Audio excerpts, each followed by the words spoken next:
Bien chicos, vamos a empezar con esta clase número 12 del curso de literatura. Ahora vamos a empezar con una nueva corriente, porque si ustedes se dan cuenta, todo el curso se está basando en corrientes literarias. Claro, el clasicismo griego, y los demás movimientos que hemos estado viendo, como el Renacimiento en la clase anterior y así cada uno.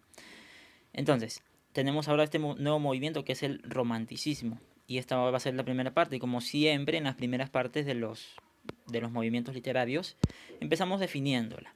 Bien, primero, esto en general es un movimiento cultural, artístico y literario. ¿Sí? No es netamente literario, sino que es en general, es cultural, es artístico. Bien, luego, con espíritu renovador y rebelde, que surge a fines del siglo XVIII en Alemania. Es importante, surge en Alemania, bien, el romanticismo, hasta mediados del siglo XIX.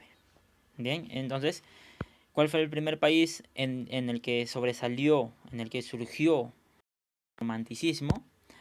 Es en Alemania en el siglo XVIII, a fines del siglo XVIII. Vamos con unas características que esto recuerden, son características generales, que casi todas las obras tienen estas características de aquí que les voy a mencionar. Primero, base filosófica, el idealismo. El idealismo es un pensamiento filosófico que se basa, bien, escuchen que se basa el idealismo, se basa en decir que las cosas son perfectas, bien. No sé, observar, describir un objeto, ya, por ejemplo, los poetas de este movimiento, si describían un objeto, lo describían como perfecto, bien, lo cual es poco real, pues porque no hay nada perfecto en realidad. Entonces, ese es el idealismo.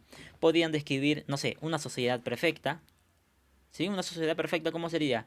No sé, que todos tengan el mismo trabajo, que todos ganen la misma cantidad de dinero, que no haya mayor poder, que todos tengan el mismo poder que otro. ¿Sí? Eso sería una sociedad idealista, pero que evidentemente es algo imposible que pueda suceder. Entonces, eso es algo importante del idealismo, una característica importante del idealismo, que son prácticamente imposibles de objetivismo y culto al yo. ¿Qué quiere decir esto? Individualismo quiere decir que se basa mucho en el egocentrismo. ¿Eso qué quiere decir? Los escritores como personas perfectas, se puede decir así, o pueden describir a otras personas también de manera perfecta. Algo muy similar al idealismo. Y precisamente también se lleva a cabo el subjetivismo, porque si ustedes recuerdan, algo subjetivo es algo que no es consistente, que no es real, se podría decir. ¿Bien? Y luego el culto al yo, que tiene que ver con el individualismo, con el egocentrismo. Ya con el mismo nombre ya pues ya lo indica, el culto al yo, se enaltecen ellos mismos. Luego tendríamos el predominio de las pasiones y sentimientos desenfrenados, lo cual vamos a ver en una de las obras que ya les hablaré, ¿bien? Entonces, aquí no hay mucho que explicar, es el predominio de pasiones y sentimientos, ¿sí? Así, algo así como Romeo y Julieta, ellos se dejaron llevar por sus pasiones, por sus sentimientos desenfrenados y al final terminaron muriendo. Algo muy similar. Luego,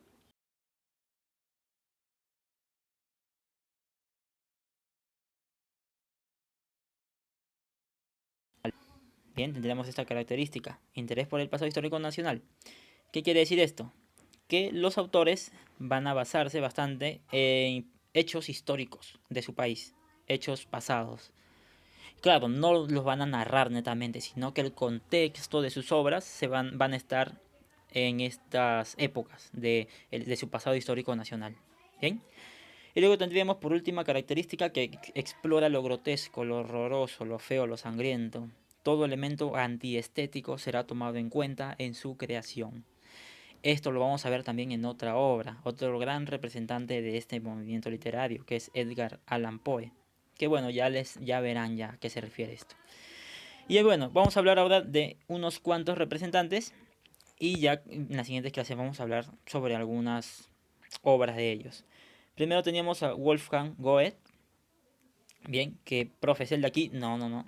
Wolfgang Goethe es el de aquí. Él es Goethe. Ya, él es Wolfgang Goethe.